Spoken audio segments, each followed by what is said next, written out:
bienvenidos a esta nueva emisión de Círculo Rojo TV. Como siempre decimos, este programa busca rescatar las historias e información de quienes son o han sido protagonistas del manejo de la cosa pública. ¿Cómo andás, Analía? ¿Cómo andás, Mariano? Bienvenidos. Muy bien, Facundo, muy contenta de verte nuevamente. Muy bien, Contanos, Facundo. Analía, ¿a quién tenemos hoy? Hoy tenemos a Julio Piumato, un gran amigo, abogado, sindicalista, secretario general de la Unión de Empleados Judiciales de la Nación y secretario de Derechos Humanos de la Confederación General del Trabajo. ¿Cómo te va, Julio? ¿Cómo estás? ¿Qué tal, Analía? ¿Qué tal, Facundo? ¿Qué tal, Mariano? Buenos días. Gracias, Julio, por estos minutos que nos concedés, porque sabemos que estás viviendo días, estás muy requerido últimamente. Así Sí, que vamos a charlar de eso, pero me gustaría, porque conozco tu historia y tenés una historia de militancia riquísima. Ingresaste al Poder Judicial muy joven, y muy joven también resultaste electo delegado general del Fuero Civil. Paralelamente militabas en la Juventud Peronista. ¿Cómo fueron esos comienzos, Julio? bueno, en el año 72, que ingresó a la justicia al volver del servicio militar obligatorio, que me tocó hacerlo en el Regimiento 8 de Infantería, un regimiento glorioso, pues es el regimiento que llevó San Martín a la campaña libertadora de Chile y de Perú. Incluso luchó en la batalla de Ayacucho, en el final de la lucha contra el dominio español. Y bueno, al regreso entré al Poder Judicial como meritorio al principio. La primera lucha fue luchar a partir del 73, cuando asumió el gobierno popular, el peronismo, en conseguir que no hubiera meritorio porque era trabajo esclavo. En la justicia lo conseguimos en ese momento y a partir de ahí, ya con un salario, nos dimos a la tarea de, participamos activamente en todas las tareas de una organización gremial muy joven, porque se había creado en el año 71, la organización gremial en la justicia.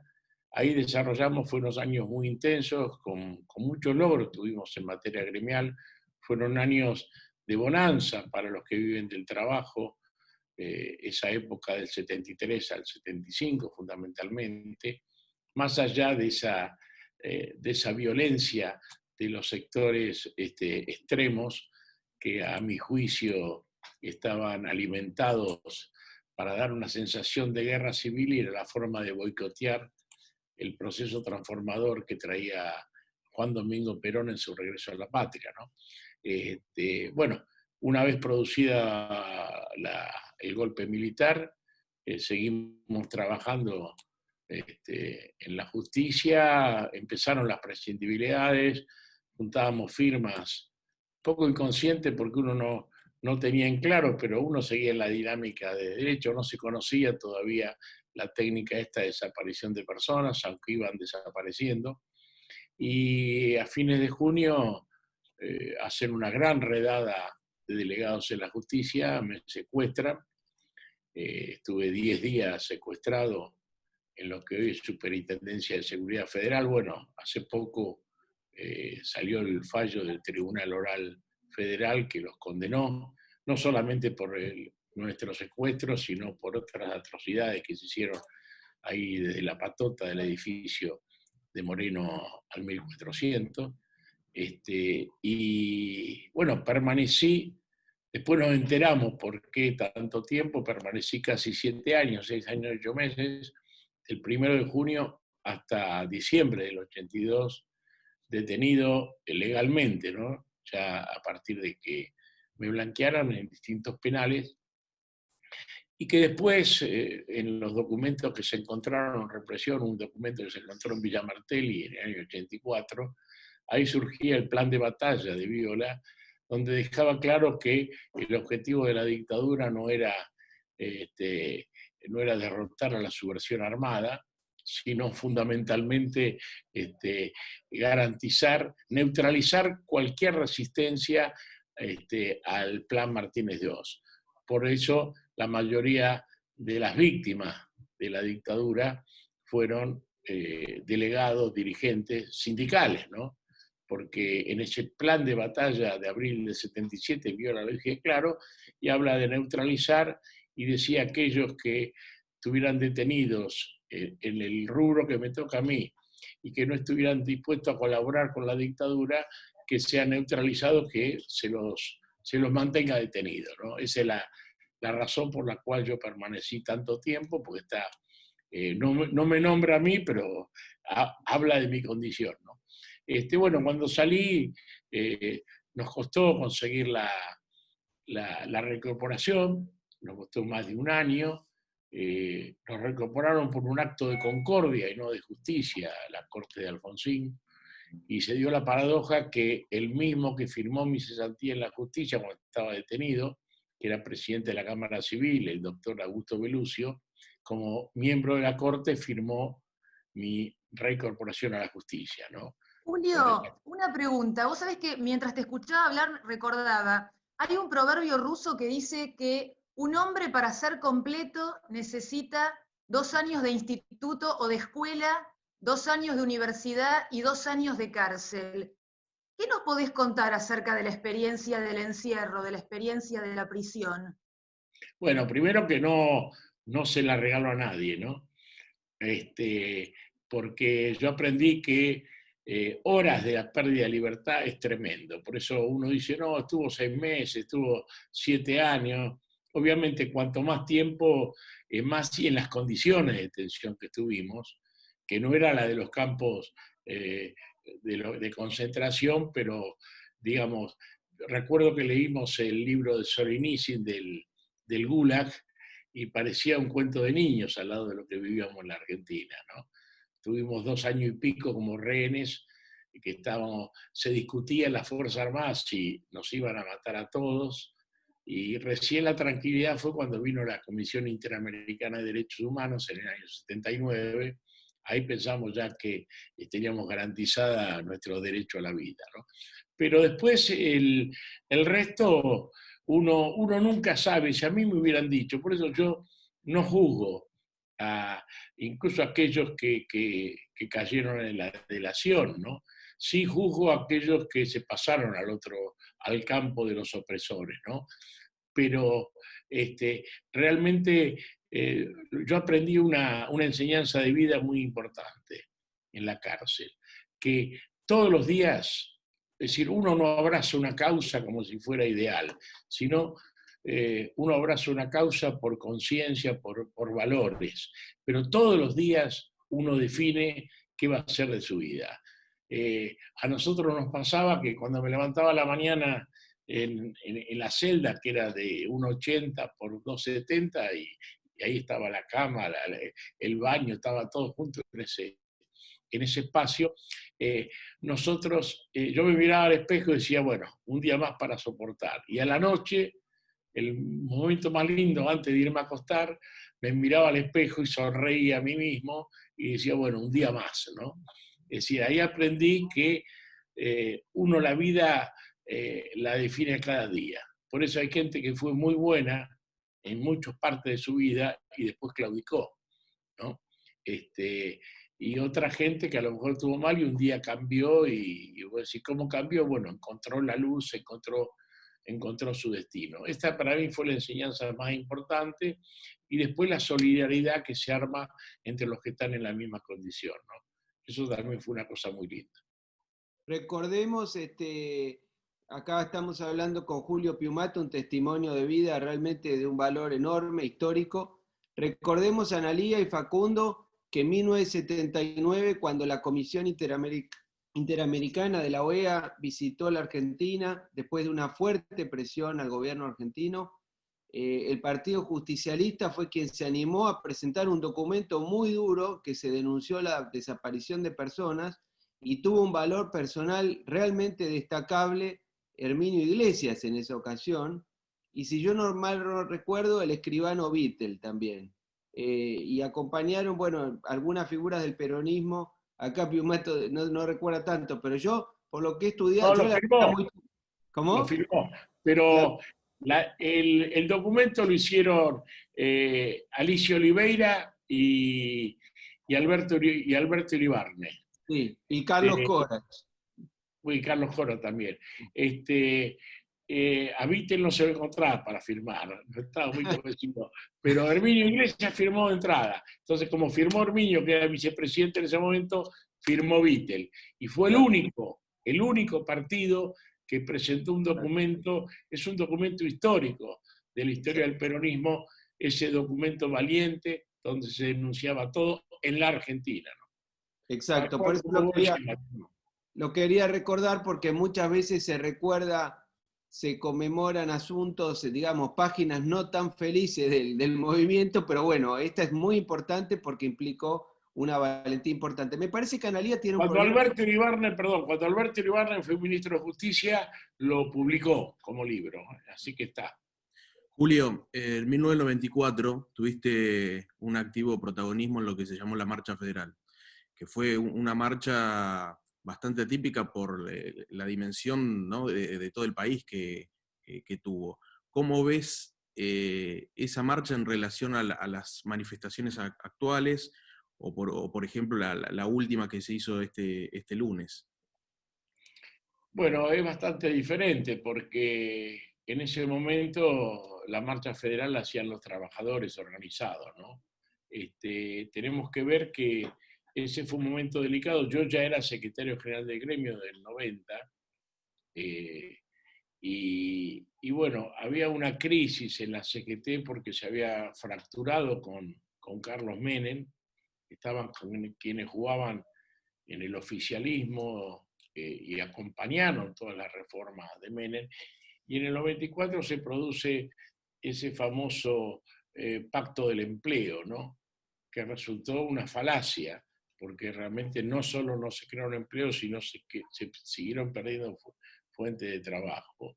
Y de una mesa de enlace que conformaban los gremios que seguíamos en la CGT, que habíamos constituido el Movimiento de Trabajadores Argentinos, ya estaba en formación, primero fue el Congreso de Trabajadores Argentinos, después fue la Central de Trabajadores, la CTA, y la Corriente Clasista y Combativa, que tenía al Eugenio Perro Santillán como su principal referente, ¿no?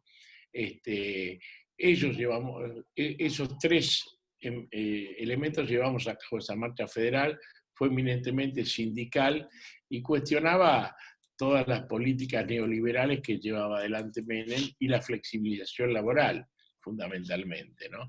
Lo de la marcha del otro día, yo creo que fue una expresión inorgánica y digamos que expresa el malestar de sectores aislados, que en esta pandemia cada uno se maneja con los medios de comunicación y donde se juntan aquellos que son refractarios a este gobierno y al kirchnerismo por concepción, con aquellos que están desilusionados porque con esto de la pandemia y esta falta de respuestas a la actividad productiva y al empleo, o perdieron sus trabajos, o cerraron sus negocios, o eso.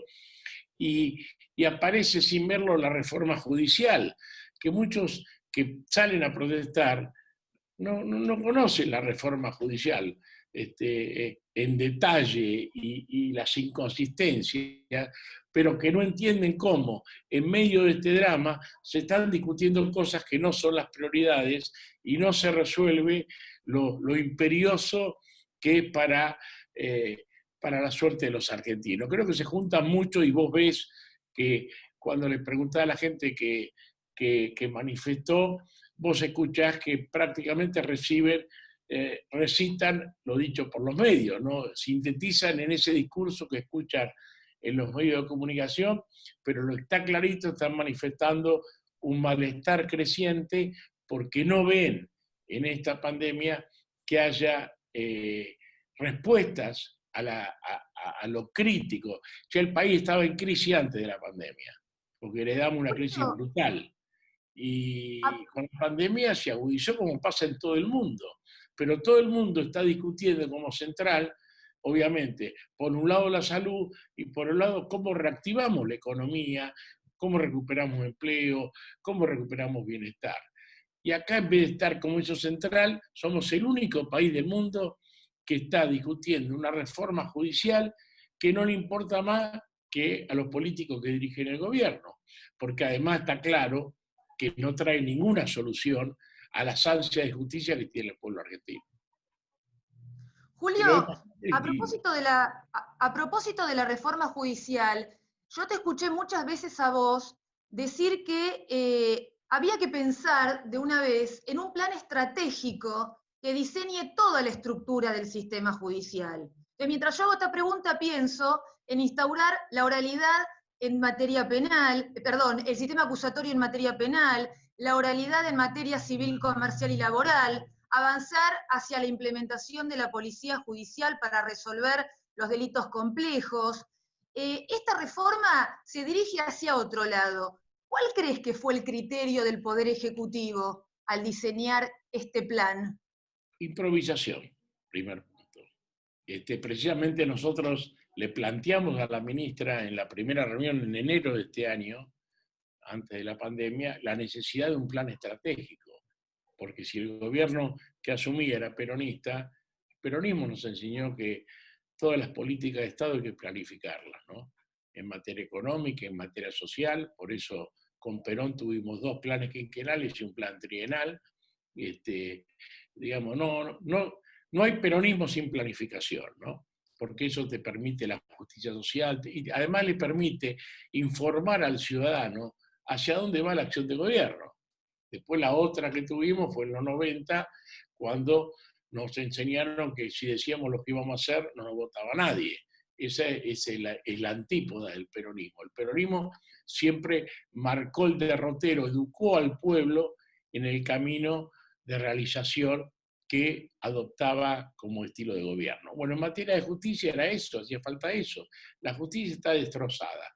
Desde la vuelta a la democracia, todos los gobiernos quisieron hacer reforma judicial, pero respondiendo al interés de los gobernantes del momento, pero nunca a las necesidades reales de justicia que son las de toda ciudadanía y que están en nuestra Constitución Nacional. Y son control de los otros 2 poderes del Estado, para el cual tiene que ser independiente, y la última esperanza del ciudadano común frente a un derecho conculcado. Hoy, en general, de la vuelta a la democracia, tenemos un Estado que la mayor cantidad de tiempo se dedicó con sus medidas a quitarle derecho a los ciudadanos y no a la ampliación de derechos. Los peronistas creemos al revés, que donde hay una necesidad hay un derecho. Hoy en Argentina, que hay miles de necesidades, tendrían que reproducirse los derechos y no limitarse. Los gobiernos, cuando quisieron controlar la justicia, fue al revés. Fue para que la justicia no bloquee esa quita de derechos, porque aplicando las normas que están hoy en nuestra Constitución Nacional, que no es la del 49, pero ha incorporado el plexo constitucional de los tratados internacionales, no solo los convenios del OIT, sino la Convención Interamericana de Derechos Humanos, que plantea en un artículo 26 un principio fundamental para la justicia social, que es el principio de la progresividad de los derechos. Ello establece que una sociedad puede pelear por más derechos, pero nunca puede ser, el Estado le puede quitar algún derecho que ya tenía. El famoso tema de los derechos adquiridos se expresa a través de esa norma que es fundamental en nuestra Constitución y debe ser respetada, se expresa como una garantía para todos los ciudadanos. Y hemos visto en muchos gobiernos que esa progresividad no se cumple porque se sigue quitando derechos. Perdón, vos querías preguntar algo, Mariano. Sí, Piumato, le quería preguntar una cosa. Hay una sensación en algunos sectores, creciente diría yo, de una especie de interpretación que llevaría a la idea de que el peronismo, en su origen, fue un movimiento que incorporó a las clases trabajadoras a la vida política argentina muy exitosamente y que hizo una reivindicación de la clase obrera, por ponerle un título, pero con una idea de armonía entre capital y trabajo y con una idea de incorporación de esa clase social a la clase media y de ascenso social. Esa misma interpretación lleva a creer que lo que estamos viendo hoy en el kirchnerismo especialmente es una suerte de reivindicación no ya de la clase obrera, sino de los sectores marginales, pero no con la idea de sacarlos de la marginalidad, sino una idea de eternizarlos en la marginalidad. Incluso algunos sectores hablan de una cultura pobrista y de haber reemplazado al trabajador como sujeto de la historia al lumpenaje como sujeto de la historia. No sé si tiene alguna reflexión al respecto, si está de acuerdo o no está de acuerdo, ¿qué nos puede decir al respecto? No, yo creo que la consigna del peronismo siempre fue gobernar es crear trabajo. Y segundo, dijo Perón claramente que hay una sola clase de hombres, son los que trabajan, son los que generan la riqueza del país, por eso tienen que tener el derecho a una vida digna. Y además le asignó a los trabajadores organizados en su acción de gobierno, pero después en su testamento, que es el proyecto argentino para el modelo nacional, el derecho, obviamente, defender los derechos gremiales, propender a mejorar las condiciones del trabajador y su familia, pero además el derecho a participar en el modelo de sociedad a la que aspira, ¿no? Esto no se está cumpliendo, por lo menos en el caso nuestro. Cuando estuvo en la CGT, antes de asumir, el presidente de la Nación actual, Alberto Fernández, dijo que la CGT iba a ser parte del gobierno, que los trabajadores iban a ser consultados, iban a participar en todas las políticas que se desarrollaran. Bueno, el tema de justicia no se cumplió. Le pedimos, aparte de esa reunión en enero, reiteradas veces a la ministra reuniones porque queríamos participar, teníamos idea, queríamos que el gobierno no se equivoque en este aspecto, pero jamás fuimos consultados. Recién fuimos citados a hablar, que más que nada cuando te citan del Congreso es para recitar argumentos, pero ya la cuestión está cocinada, porque esta reforma no es que tiene algunos errores, algunas falencias que se pueden modificar, sino no tiene sentido como tal, no es una reforma. Lo que decía Analía es lo que hay que hacer. Hay que ver cómo estamos hoy y qué justicia hace falta para cumplir esas funciones que yo te dije.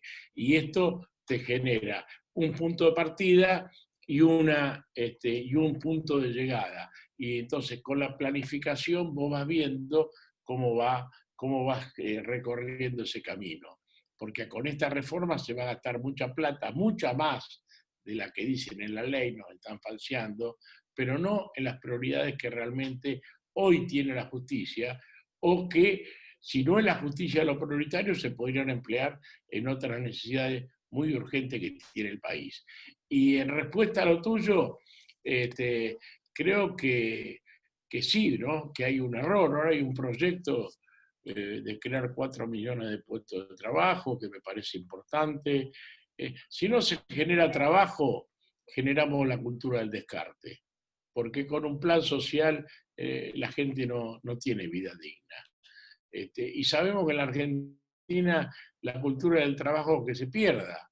Vos fijate que cuando fue la debacle en 2001, después cuando con la reforma que llevaron a cabo Duhalde y Lavagna y que continuó Néstor Kirchner, el país mágicamente, al recobrar el sentido virtuoso de la economía, que es mayores salarios, mayor consumo, mayor producción, mayor empleo, en 3 años cambió la escenografía del país que parecía que se disolvía, pero no incluyó un 20% que ya quedó descartado al costado del camino.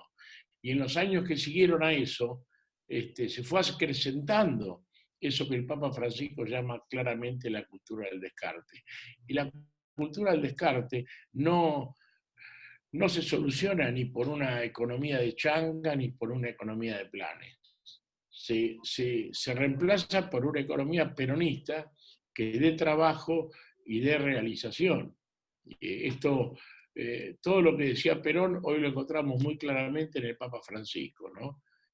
Porque ya visto no solo de la Argentina, sino mundialmente, ese concepto que la humanidad está en riesgo, ese del paradigma tecnocrático, todas las cosas que vivimos, y yo creo que al Papa hay que tenerlo no solamente para pedir que nos ayude en la negociación de la deuda externa, sino hay que ver profundamente la concepción del Papa que coincide con la visión del peronismo. No es casual las fuentes que han inspirado al Papa, que es el peronismo y la doctrina social de la Iglesia, para este resultado magnífico, y despreciar esa línea de aprendizaje creo que es total. Si hoy en la Argentina estuviéramos discutiendo eso, estuviéramos discutiendo el modelo productivo, estuviéramos discutiendo cómo generar una política para, aun cuando tengamos empleos transitorios en la primera etapa, pero sea empleos auténticos, generemos trabajo.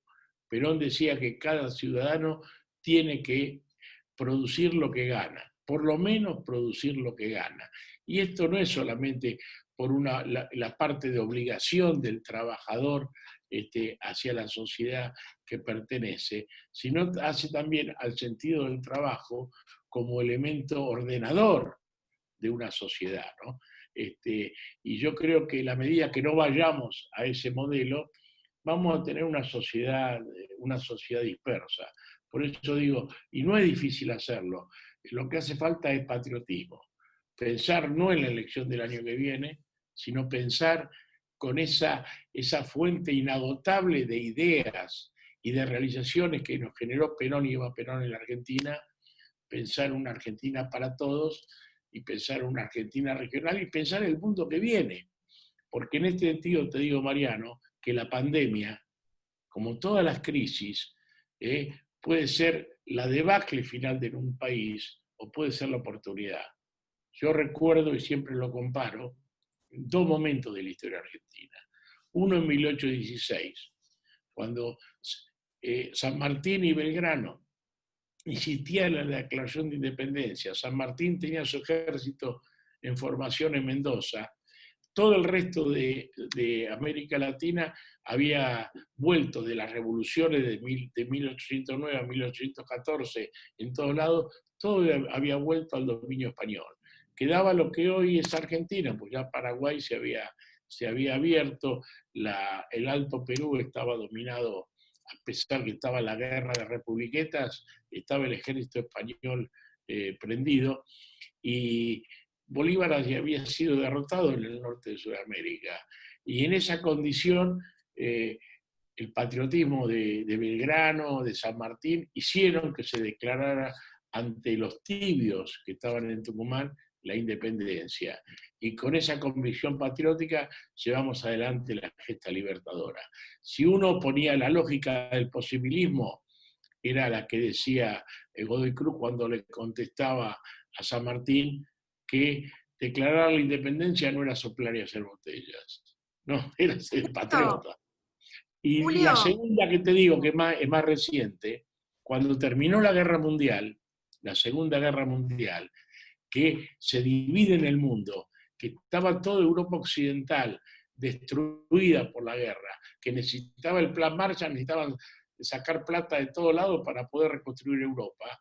Argentina era un vergel en ese momento. Si no hubiera estado Perón, nos hubieran saqueado en ese momento para financiar la reconstrucción de Europa. ¿Y Perón qué hizo? Vio la oportunidad, vio el mundo y armó el Consejo de Posguerra. Y ahí dijo, frente a esta realidad del mundo, ¿qué hacemos los argentinos? Bueno, hoy habría que hacer, juntar a todos los sectores y frente a esta realidad de la pandemia, ¿qué hacemos? Y la noticia de ayer fue de las peores, porque estamos discutiendo reforma judicial y otra vez las cifras de ayer demuestran que los que más ganan en la Argentina son los bancos. Y cuando gana la especulación en un país, pierde todo el pueblo argentino. Julio, te quiero hacer una pregunta muy puntual en tu calidad de secretario general del gremio. Te traigo a la reforma. De mi parte, la última pregunta. Ayer emitió dictamen el Senado de la Nación. Hagamos un ejercicio de imaginación. Supongamos que el oficialismo logra sortear el obstáculo numérico de la Cámara de Diputados y el proyecto sale. ¿Qué pasa con los funcionarios judiciales que oportunamente concursaron, ganaron un concurso, está la designación en espera en el Senado? ¿Qué pasa si sale esta reforma? ¿El gremio tiene prevista alguna acción de amparo general en el caso de que se llegaran a conculcar los derechos adquiridos de esos funcionarios? Por ahora el gremio fijó postura bien clara, no tuvimos una opinión en contrario, nadie ha debatido y ha demostrado que ninguna de nuestras aseveraciones es incorrecta. Hemos demostrado un gran desconocimiento de la realidad de la justicia a todos los senadores que apoyaban la reforma. Y tenemos convocada un paro con concentración, con distanciamiento social en todo el país para el próximo martes. Lo hemos hecho el próximo martes y no el miércoles para que no... yo creo que la cuestión de la grieta no es buena, ¿no? Que se reimplante la grieta porque el gobierno anterior hacía lo mismo con la justicia. Ahora, como está opositor, critica a pero estaba mal en este gobierno y estaba mal en el gobierno anterior. Nosotros preferimos situarnos en lo que se debe hacer, ¿no? En lo que es bueno para el pueblo y para la patria. Entonces, hacemos el martes nuestra protesta. Pero lo que vos decís va a ser muy malo. No, el derecho de los que han concursado está garantido para el tema. Una vez que se elijan los cargos en el Senado, no se puede anular los concursos ya realizados. Pero más allá de eso, en las 3 esferas que quedaron, que la reforma federal penal en capital, el traspaso de la justicia en la ciudad de Buenos Aires y la creación de juzgados en el interior del país, en las 3 hay improvisación y no tienen en cuenta la realidad actual ni la realidad que viene, porque vos decías bien, está en marcha el nuevo Código Procesal Penal, que es el sistema acusatorio, con el cual coincide todo el mundo, por lo menos el 95% de los actores de la justicia y de afuera de la justicia. Bueno, pero esa realidad, esta reforma no tiene sentido, porque se crean nuevos juzgados federales en capital, 46 juzgados, fiscalías, menos defensoría, y nadie se puso a pensar, si ponemos en marcha el nuevo sistema acusatorio, ¿qué necesita la justicia federal de capital para que funcione bien ese sistema? Esto no está planteado, por eso es un verdadero desastre, es poner el carro adelante de los caballos. Entonces, esto va a llevar que dentro de un año a hacer otra reforma, cuando se pretenda poner en marcha, que se habla de 2 años esté funcionando en capital, va a haber que cambiar todo de vuelta. Es una sin razón, termina siendo un gasto innecesario que va a ser mucho mayor que el que está planteado porque no se toma en cuenta los edificios nuevos que hay que contratar para los nuevos juzgados, no se toma en cuenta los sistemas informáticos, el mobiliario, nada, solamente los salarios de los jueces, no se toma en cuenta que hay que contratar más personal, así que la cifra que se da es absolutamente mentirosa. Entonces es un verdadero dislate, no tiene ningún sentido y queda con el segundo aspecto, que es el traspaso de la justicia. La Iglesia Católica eliminó el limbo de la doctrina, no existe más el limbo. Ahora creamos el limbo judicial, porque va a haber 5.000 jueces, funcionarios y empleados de la justicia penal ordinaria, de tribunales orales criminales ordinarios, de juzgados de instrucción, de fiscalía de instrucción y de defensoría de instrucción, que van a quedar en el limbo, porque la competencia se traslada a la ciudad de Buenos Aires. Eso, primer punto, no hay respuesta a esa gente, toda gente altamente capacitada. Pero además, con el traspaso de las competencias a la ciudad, vamos avanzando al proyecto que fue el PRO siempre el que lo impulsó, de volver 200 años atrás de historia y volver al centralismo porteño. Porque sabemos que la vida de las empresas que mueven la economía del país, el 90% está en la ciudad de Buenos Aires. Entonces, si la justicia de la ciudad de Buenos Aires es competente para todo, los juicios comerciales de toda la economía del país se van a tramitar en Buenos Aires, los juicios laborales, los juicios civiles y también los juicios penales, la responsabilidad de los que gobiernan en la ciudad de Buenos Aires o de los sectores que gobiernan la ciudad de Buenos Aires. Y en la ciudad de Buenos Aires los jueces son más clientelistas todavía porque se eligen por un voto de simple mayoría de un voto con el cual el que gobierna la Ciudad de Buenos Aires va a gobernar la economía del país, sea de un signo o sea de otro signo. Esto se ve que los senadores se le pasó por el costado, faltó profundidad en el análisis, o cambiaron el voto por un juzgado más en su provincia, cosa que demuestra la improvisación, pero es un tema muy serio, ¿no? Que volvemos a un proyecto de hacer de Buenos Aires el puerto, el gran poder económico sobre el cual maneje a toda la Argentina. Y esto creo que es un grave error. Y después el tercer punto es el referido a la justicia del interior, que también no tiene en cuenta las necesidades reales de cada lugar. Ahora con las reformas han cambiado votos por juzgado, han abierto juzgados, secretaría, tenemos que analizarlo bien porque es una improvisación absoluta, demuestra que no hay planificación, no hay un programa, si no quieren imponer esto. Vuelvo a decir, no me detengo en las intenciones, pero lo que está clarito que esta improvisación, este mamarracho que yo digo, estos parches que se hacen, lejos de mejorar la justicia y darle alguna respuesta al pueblo argentino, la van a hacer peor, más costosa y más ineficiente, y en poco tiempo vamos a tener que cambiar porque así, de esta forma, no se va a hacer funcionar. Y obviamente, al tener que aplicar el nuevo Código Procesal, van a tener que cambiar muchas cosas en la Argentina. Yo creo que el otro aspecto es el costo político que paga el gobierno, ¿no? Porque esta inoportuna e inconsulta reforma, inexplicable también, indefendible en sus términos, ha fraccionado otra vez en parte la sociedad argentina, porque nadie seriamente puede apoyarla con fundamento. Y cuando hoy lo que necesitamos para salir de esta crisis, que mucho tuvo que ver el gobierno anterior a que nos llevó, tenemos que hacer una unidad nacional con un proyecto de país que nos devuelva el sentido y la soberanía en materia política y en materia económica para enfrentar, como decía, el mundo que viene post pandemia.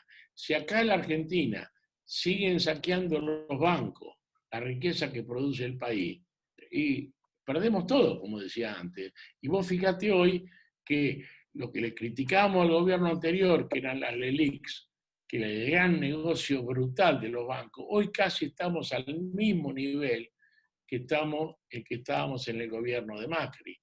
Y esa ganancia sideral en un momento de una crisis, cuando a los trabajadores se les está bajando los sueldos nominalmente o al no aumentar por efecto de la inflación, esto no avisora un futuro optimista, digamos, desde el punto de vista de los argentinos. Porque este país no soporta más saqueo. Tenemos que recuperar a nuestro juicio las riendas de la soberanía económica que están dadas por eliminar de una vez por todas la ley de la dictadura. La ley Martínez II de entidades financieras fue concebida para saquear la Argentina. Se cambió el sentido del ahorro interno, que estaba dedicado al consumo y a la inversión pública, con la ley que hizo Perón en el 73 y con la historia del ahorro nacional, se la cambió por ser un objeto del monetarismo y de la especulación financiera. Vos fíjate que alguien va a sacar un crédito y no puede sacar. Y ahora que sale el gobierno con esfuerzo, vuelve con los créditos hipotecarios. Pero los que tienen muy bajo salario, si vos ganás más de 60.000 pesos, tenés que ir a un crédito, o en todo tu grupo familiar, tenés que ir a un crédito de un banco que no te dan porque no llegas nunca. Tenés que ganar como 300.000 pesos. Entonces, los sectores que tienen un ingreso medio razonable, un trabajador asalariado con un sueldo digno, no puede llegar a un crédito hipotecario. Entonces, creo que todo eso no se está planificando, no se está viendo el país. Nos siguen saqueando la cerealera, nos siguen saqueando las petroleras, nos siguen saqueando los bancos, y nos van a hacer creer, como dice ahora Facundo Manes, que ahora empieza la historia, que es mentira que seamos un país rico. ¿Lo escucharon a Manes? Tenemos que romper con ese pensamiento, claro, porque si no somos un país rico, como pretenden hacernos creer, es natural que tengamos tantos pobres. Si somos un país rico que somos, donde tenemos todo, en minería, en el suelo, en el litoral marítimo, en todo, no se explica cómo tengamos 50% de pobres. Julio, sabemos que estás muy requerido y vamos a cerrar con esta pregunta que solemos hacer a nuestros invitados y que tiene que ver con reivindicar un poco